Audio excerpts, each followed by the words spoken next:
अखिलेश यादव के पीडीए की ऐसी भारी फजीहत अयोध्या में हुई है। बाप रे बाप, अयोध्या में अवधेश पासी के बेटे की ऐसी इंटरनेशनल बेइज्जती वहां पे बीजेपी के उम्मीदवार ने कर दी है। जनता ने ऐसा सबक सिखाया है कि क्या बताया जाए। इनायत नगर जो बूथ है समाजवादी पार्टी के उम्मीदवार का, उस बूथ पे भी अजीत पासी अपना चुनाव हार गए हैं।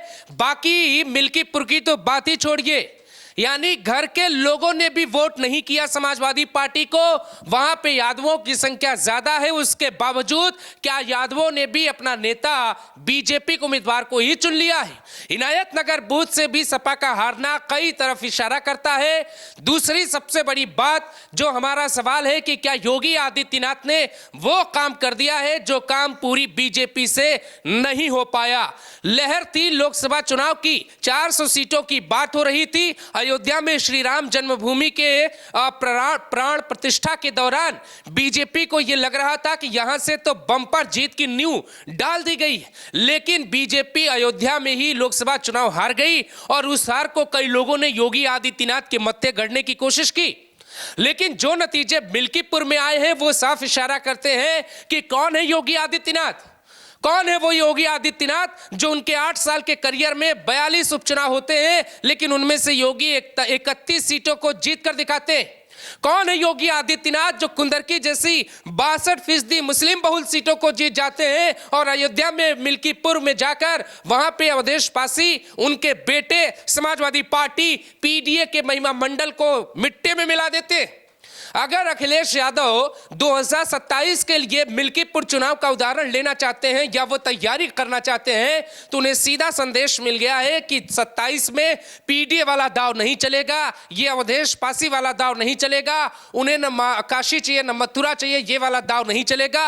उन्हें कुछ और तैयारी करनी पड़ेगी और योगी से मुकाबले के लिए उन्हें फाइट करने की तैयारी करनी चाहिए, क्योंकि समाजवादी पार्टी फिलहाल यूपी में फाइट की स्थिति में नहीं है। दोस्तों, यह कहानी बहुत कुछ बयां करती है। प्रधानमंत्री नरेंद्र मोदी के होते हुए बीजेपी के इतने बेहतर वक्त में भी अयोध्या से बीजेपी का लोकसभा चुनाव में हार जाना और विधानसभा चुनाव में उपचुनाव के दौरान बीजेपी का जीत जाना, न सिर्फ जीत जाना बल्कि 60 से 65% वोट बीजेपी के ही खाते में जाना बहुत बड़े संकेत की तरफ इशारा करता है। यहां से दो बातें स्पष्ट हो जाती हैं कि योगी आदित्यनाथ ही बीजेपी में एकमात्र वो चेहरा है नरेंद्र मोदी के बाद जिनका नाम पार्टी को लेना पड़ेगा, जिनको पार्टी को बुलाना पड़ेगा, जिनको पार्टी में जगह देनी पड़ेगी। जो लोग योगी को साइड करने की बात कह रहे थे, जरा उन्हें अयोध्या की मिल्कीपुर सीट का आकलन कर लेना चाहिए कि योगी आदित्यनाथ अगर ना होते, उनके हाथ में यूपी की सत्ता ना होती तो बीजेपी मिल्कीपुर में जीते हारे बात अलग है, लेकिन इतनी प्रचंड जीत शायद ही बीजेपी को नसीब होती। यह करिश्मा से कम नहीं है दोस्तों। मिल्कीपुर जो 5 अयोध्या में विधानसभा सीटें हैं उनमें से एक सीट है मिल्कीपुर। जब बीजेपी लोकसभा चुनाव में हारी तो अयोध्या वाली जो विधानसभा सीट थी बीजेपी वहां पे थोड़ा बढ़त बना रही थी, लेकिन बाकी की 4 सीटों पर बीजेपी को नुकसान उठाना पड़ा था। लेकिन मिल्कीपुर भी वो सीट थी जब लोकसभा में मिल्कीपुर की जनता ने बीजेपी के खिलाफ चुनाव में वोट किया था और मिल्कीपुर में योगी ने कुछ महीने बाद ही जीत का जो झंडा है वो वहां पे गाड़ दिया है, जो साफ इशारा करता है कि आरएसएस क्यों योगी आदित्यनाथ को पसंद करता है। भाई, आरएसएस के साथ साथ प्रदेश की जनता को योगी आदित्यनाथ से क्यों भरोसा है। योगी आदित्यनाथ का बुलडोजर क्या करता है, योगी आदित्यनाथ ने मोहित खान का क्या किया, योगी आदित्यनाथ ने और राजू खान का क्या किया, योगी आदित्यनाथ कैसे वहां पे समाजवादी पार्टी के नेताओं के ऊपर बुलडोजर दौड़ा रहे थे। ये तमाम वो जो मिथक राजनीति के बनते हैं वो मिथक अब नए तरीके से योगी ने गढ़े हैं। गढ़ा ये गया है कि अयोध्या में जब योगी गए महाकुंभ की भगदड़ के बाद भावुक होकर खड़े थे। कहते भी तो क्या कहते, अभी कुछ दिन पहले तो अयोध्या महाकुंभ में भगदड़ मची, लेकिन जनता उनके दर्द को समझ रही थी और ये जो दर्द था वो जनता ने अपना समझ लिया। क्योंकि अब आपको एक ऐसी बात बताने जा रहे हैं, आप हैरान हो जाएंगे।